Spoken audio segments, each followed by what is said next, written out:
Hey everybody, Chris here. Happy second Sunday of Lent. Back for another edition of our Saints of the Week series that we're going to be doing here on Locals. And got a couple of really cool saints, really familiar ones this week, so we're just going to kind of dive right in. This week is March 16th through 22nd, 2025. So, of course, the first saint we're going to talk about is good old St. Patrick, feast day on March 17th.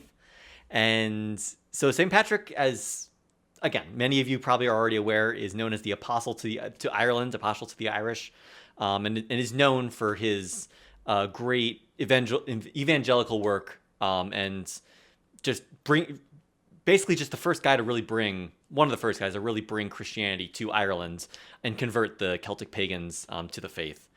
So St. Patrick was born in Roman Britain sometime around the year 387. There's some wiggle room there. There's some uncertainty about exactly what year it was, but it was sometime definitely in the late 4th century. And then he died around 460, 461, kind of the late 5th century, in around Saul, which is near Downpatrick in Ireland. I think it's actually in Northern Ireland nowadays. So St. Patrick was raised in a Catholic family in Britain, Roman Britain at the time. Again, this is 387, so the Roman Empire is very much still a thing at this point. However, at the age of 16, he was captured by Irish marauders and brought into slavery in Ireland, where he, for 6 years, he spent tending the flocks of his captured master, likely a pagan, druid, Celtic chieftain of some sort. And during this time, St. Patrick, in his writing the Confessions, he kind of credits really his faith at this point was really something that kind of kept him grounded. He's recorded with saying, "His fear increased in me more and more, and the faith grew in me, and the spirit was roused, so that in a single day I have said as many as 100 prayers, and in the night nearly the same. So that whilst in the woods and on the mountain, and even before the dawn, I was roused to prayer, and felt no hurt from it. Wherever there was snow or ice or rain, nor was there any slothfulness in me, such as I see now, because the spirit was then fervent within me." So again, just this very fantastic witness of, in this trial, this very difficult situation, imprisoned, basically forced to work for his master. He just found that solace and kind of that rest in the Christian faith, which kept him going until 7 years were out, and he actually, it said in a dream, an angel appeared to him, or he had some sort of vision of the ship he was to depart on. So he was managed to escape from his master, get on this boat, and return back to Britain itself, back to his family, back to his friends. It's around this time that he decided, he was so grateful to God for this experience that he decided that he was going to devote his entire life to the service of God. He spent a lot of time in the continent, in Europe, I guess in the region of Gaul at the time, as it would have been called. He studied at Tours, and also lived under Saint Germain in Auxerre, which is in France. And this is actually where he was ordained. He accompanied Germain when the latter was sent to Britain to preach against the Pelagian heresy, which was very active at the time. Pelagians believed that there was no such thing as original sin and that human nature was good. So they didn't believe in the idea that we are fallen and kind of needed God's grace. They're kind of more of we can kind of by our own power kind of save ourselves a bit. So that heresy was very popular around this time. So, St. Patrick and his contemporaries really fought against that. So eventually he decided, though, that the Celtic people, the ones who had imprisoned him, the ones who, he kind of really grew to respect. He knew the Celtic language very well from his time imprisoned, and also, had a very keen understanding of the Celtic Druid religion. And it was really on his heart. God wanted him to kind of go and evangelize to those people. So around roughly the year 433, he arrived with his companions at the Verantry River, which is in the present-day County Wicklow in Ireland. And there, he just spent so many years just preaching, teaching, evangelizing, baptizing the Celtic peoples, combating the pagans, standing up to the Druids. A lot of the specific instances through this period of St. Patrick's life, we might not know necessarily the day-to-day places where he gone. There's plenty of stories out there. Excuse me, plenty of legends that have kind of cropped up through the years. For example, that one, instance where it said that he used the shamrock to kind of explain the Trinity to a great Celtic king. We're not really sure exactly if that actually happened, but that's just one of the legends. He's, of course, said to have driven the snakes out of Ireland. And, also there's stories that, he tried to go back and find his former master, but then the master, upon hearing that Patrick was coming, and hearing all these great miracles that Patrick was working and this great success he was having in evangelization, the master kind of got afraid and ended up just kind of burning himself and kind of all his mansion and all his possessions before Patrick could even get there, because he was afraid, I guess, of the wrath of the saint, even though, Patrick was just going to kind of introduce the gospel to him. So a lot of these, great stories have kind of drawn up around, St. Patrick. He wrote several works, the most famous of which is, his Confessions, which kind of goes through his life story, his spiritual journey. And then, as I mentioned, he died in a place called Saul, which is likely where he established his first church, which I believe nowadays is in, Northern Ireland, the territory of Northern Ireland. So, great saint, March 17th, very, very popular amongst anyone of Irish descent, I'm sure. My family loves to get together and just, have a good corned beef and cabbage meal with, some good Guinness every St. Patrick's Day. So, if you are similar, I'm sure you'll be enjoying this feast day especially. So the next saint we have on March 18th, so the next day on Tuesday, is Saint Cyril of Jerusalem. Now, a little less known of a saint than Saint Patrick, however, around in more or less the same time frame. We're talking about the years 315 to 386. So again, that would have been, Saint Cyril would have died about a year before, one of the years that we think Saint Patrick might have been born. So these two figures are kind of in a very similar Roman context. Saint Cyril is a doctor of the church. Of course, as we said, lived in Jerusalem itself. Little is known about his early life. However, at least by the year 347, he was ordained a priest at some point by that year. He became a bishop sometime after, and the details of which are a bit fuzzy. He succeeded a Maximus, who was the previous bishop of Jerusalem, and the circumstances under which he took the office are a bit spurious. Some say that Maximus died and Maximus had a desired successor, Heraclius, who was supposed to have taken over. However, the Arian party, because this is this time period is kind of the height of the Arian controversy. The idea that Christ is not fully divine and fully man. He is just a man, a special man or demigod of sorts, to be sure, but not actually God, incarnate as the Orthodox Catholic belief at the Council of Nicaea declared. So the Arians were very popular around this time. There was a bishop, Acacius of Caesarea. Caesarea, if you're familiar with the church historian Eusebius of Caesarea, who was bishop, Acacius was actually his successor.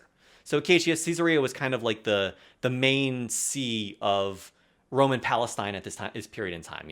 Jerusalem had kind of fallen by the wayside. The Jews had been driven out after the revolts of Bar Kokhba in 132. Christianity wasn't legal for like several hundred years. So Jerusalem was very much a lesser city by this point. However, this is in the years just following the legalization of Christianity in 314 with the Edict of Milan. 313, 314. I think it was 313. You can fact check me later, or I'll come back next week and correct myself. But yeah, so the Arians were very big at this time. So it seems that Saint Cyril was actually the favorite of the Arian party, favorite of this Bishop Acacius, to actually fill that see, because Maximus was not, one of his close supporters, let's say. So whether Cyril was kind of took over after Maximus died, or maybe Acacius made Maximus kind of go into exile and then Cyril kind of took over, we're not exactly sure. But one way or another, Cyril did become the Bishop of Jerusalem. And despite the fact that Acacius was behind him, or the Arians were behind him, his ideas on Christ were very Orthodox and very Catholic, which ran him into a lot of issues with Acacius. And so conflicts started to arise. Cyril did not believe in the Arian position, or at least had some Christology that was more Orthodox, less Arian. And then there became, some disputes about who had power over what. As I mentioned, Acacius, it looks like the See of Caesarea at this point, on paper may have had a little more primacy. However, because, Jerusalem, also an important see, may have had some rights itself. So there was kind of some territorial disputes there. So again, this kind of culminated in Acacius exiled Cyril in the year 357, basically forced him out of Jerusalem.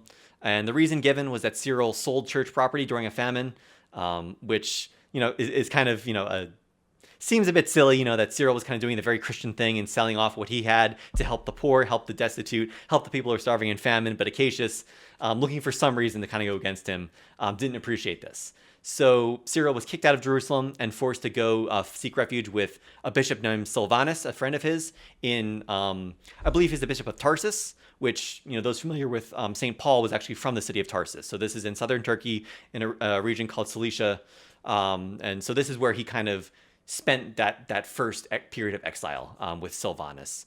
Cyril took part in the regional council of Seleucia Trachea in 359, which was kind of a local council for the area, which kind of took up some of these non-Arian questions. And during that time, a more moderate party of bishops, known as the Semi-Arians, were triumphant. They had kind of more of a halfway view between the Arian, Christ is just a man, or just even a special man, versus the Christ as God. They had more of a moderate position on that. So they came to kind of power after this council. And because of that, Acacius was deposed as Bishop of Caesarea. So Cyril was able to come home and resume his duties as Bishop of Jerusalem. However, unfortunately, that didn't last very long, because in the year 360, the Roman Emperor, Constantius II, became a bit unhappy with the results of this council, because his sympathies were with the Arians. So up in Constantinople, which wasn't super far, he was a little upset that the Arians were starting to lose power in this region. So he deposed Cyril himself in the year 360 and, forced him out of the city. However, Constantius died the next year. So Cyril was able to return because Constantius' successor, Julian, famously known as the Roman Emperor Julian the Apostate, for the fact that he wasn't a Christian at all. He wasn't an Arian, he wasn't a Catholic, he was a Roman pagan, and he was convinced that he was going to bring Roman paganism, make Roman paganism great again. But he wasn't a fan of Christians, but he wasn't really big into the Christian disputes, so he was fine with kind of Cyril and a lot of the bishops who Constantius had deposed kind of resuming their positions around this time. So Julian only reigned for a couple of years. He died in the year 363. Very fascinating figure. Apparently he was one of the few to try to actually rebuild the Jewish temple. As I mentioned, not a Christian, he was a pagan. But as a way to stick it to the Christian establishment of the time, he thought it would be cool to kind of help the Jews rebuild their temple. And they didn't get very far.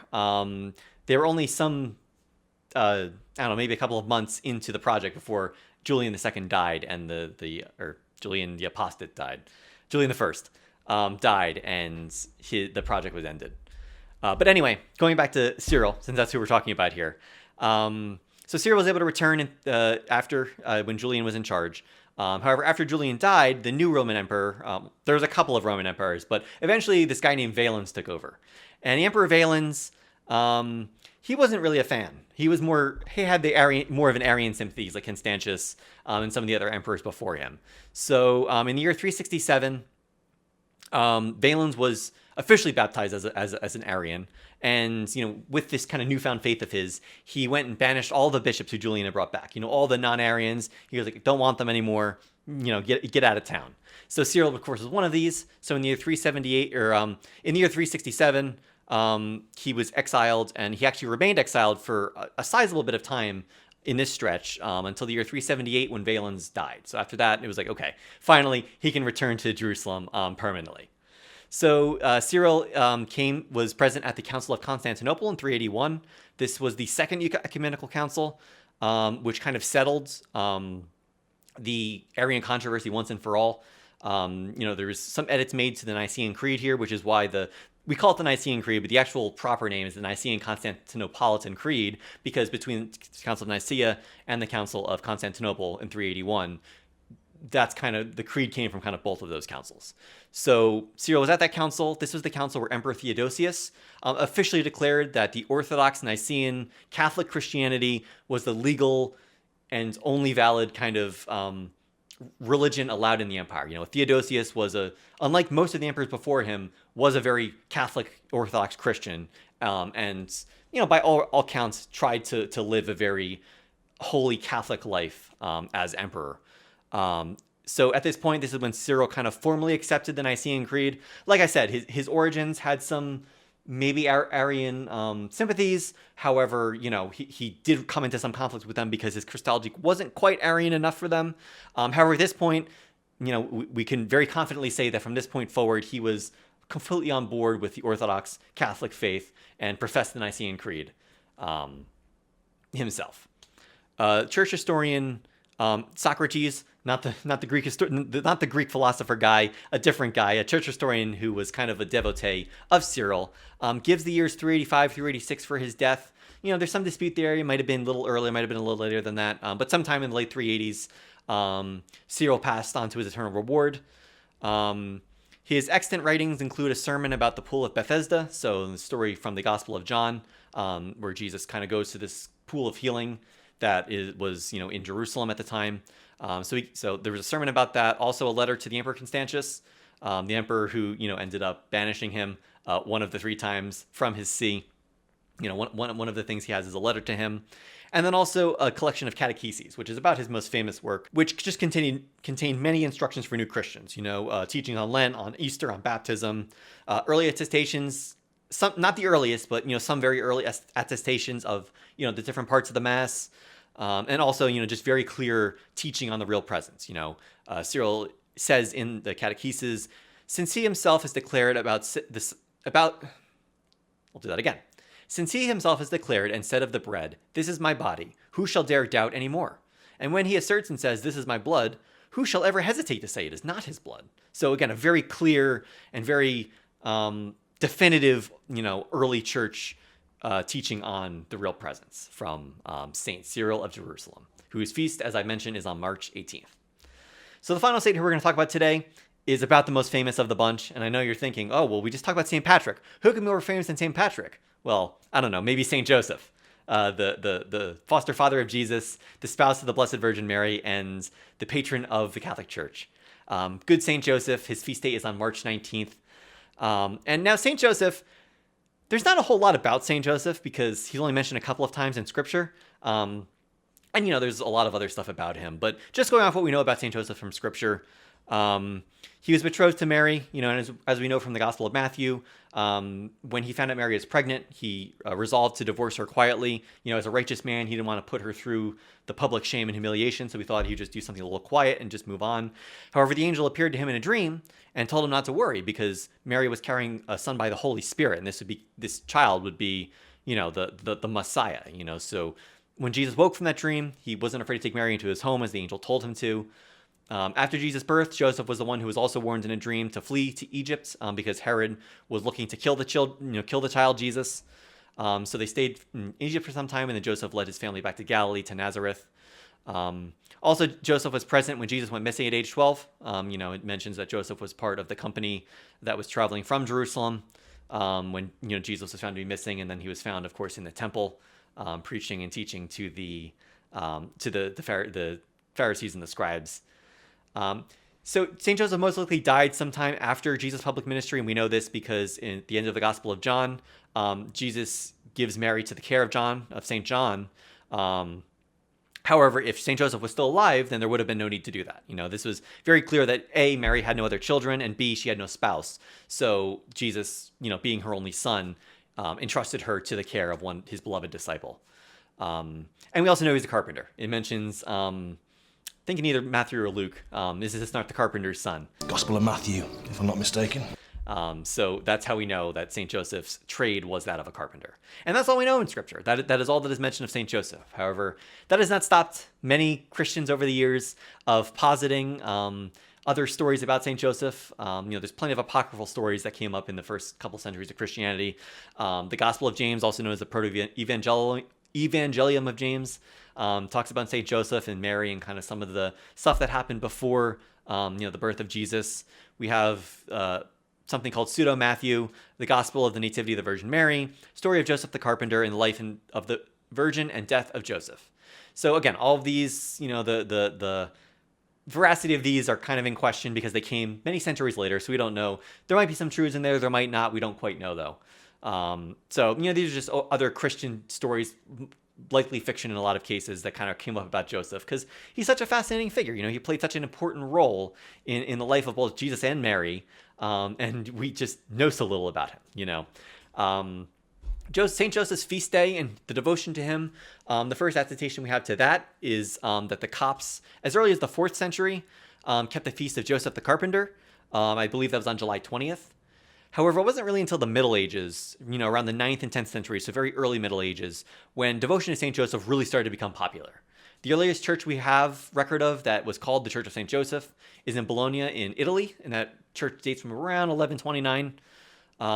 Joseph was very highly respected by many saints of the Middle Ages, especially some big names such as St. Bernard of Clairvaux, who lived from 1090 to 1153, St. Thomas Aquinas, who lived from 1225 to 1274, St. Gertrude, who lived from 1256 to around 1302, and also St. Bridget of Sweden, who lived from 1303 to 1373. So again, there was a lot of talk about St. Joseph, but at this point it was a lot more private devotion. Like these different saints had their private devotions. Maybe different Catholics would also have their private devotion to St. Joseph. However, by this time the feast started to make its way into the Dominican calendar. So the Order of the Dominicans started to celebrate the feast day of St. Joseph during the Middle Ages. So by this point, some dioceses started to also take it on themselves. Then you had some saints who really were big proponents of kind of the public celebration of St. Joseph. This included St. Vincent Ferrer, who lived from 1350 to 1419, St. Bernardine of Siena, who lived from 1380 to 1444, Bishop/theologian/Cardinal Pierre de Alle, who lived from 1350 to 1420, and then also Jehan de Charlier de Gerson, who lived from 1363 to 1429. And this theologian composed what is called the Office of the Espousals of St. Joseph, which was promulgated at the Council of Constance in 1414. So now we have an ecumenical council that starts to kind of deal in some of these Josephite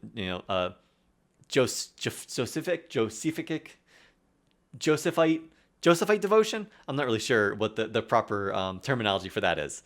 However, public recognition kind of officially came in the Catholic Church with Pope Sixtus IV, who reigned from 1471 to 1484.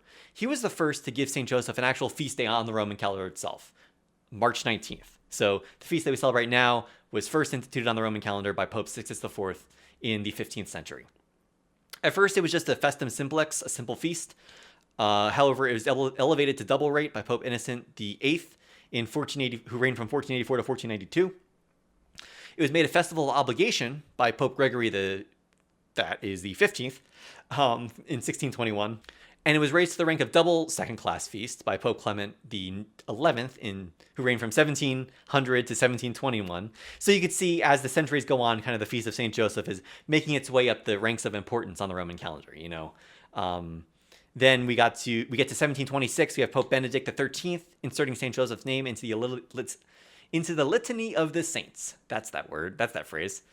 And it was officially Pope Pius IX, who was a big devotee of St. Joseph, who officially made St. Joseph the patron of the church in 1870. And this feast day finally hit the highest rank. It became a first-class feast day. It became a solemnity in that same year. So we have Pope Pius IX to thank for the present-day Feast of St. Joseph, as we know it. And because it's a solemnity, it's a feast day. So there's no fasting on solemnities. So if it happens to fall on a Friday in Lent, generally it would be accepted that you can eat meat on that day and feast as you would normally. I think it's a Wednesday this year, the 19th. So you don't get to necessarily eat meat on a Friday or something like that. But if you did give something up for Lent, it's up to you what you do for that. But I highly encourage you to kind of enjoy the fast that day. Maybe indulge in the thing that you give up for Lent. If you gave up sweets, maybe have a nice piece of cake. Or if you give up alcohol, maybe have a nice drink in honor of St. Joseph. I know I will be. And I think you should too, with St. Joseph, who is such a wonderful father to the church, as he was a father to our Lord. And that's what we have for this week. Those are the three saints who feast days are coming up. And I hope this was helpful for you. If you like what we do here with the things that don't change, we would love it if you subscribed and kind of kept up with what we're doing. We have a lot of great ideas, kind of coming up in the future. And yeah, I hope you all have a wonderful, blessed week, blessed feast days of St. Patrick, St. Cyril, and St. Joseph.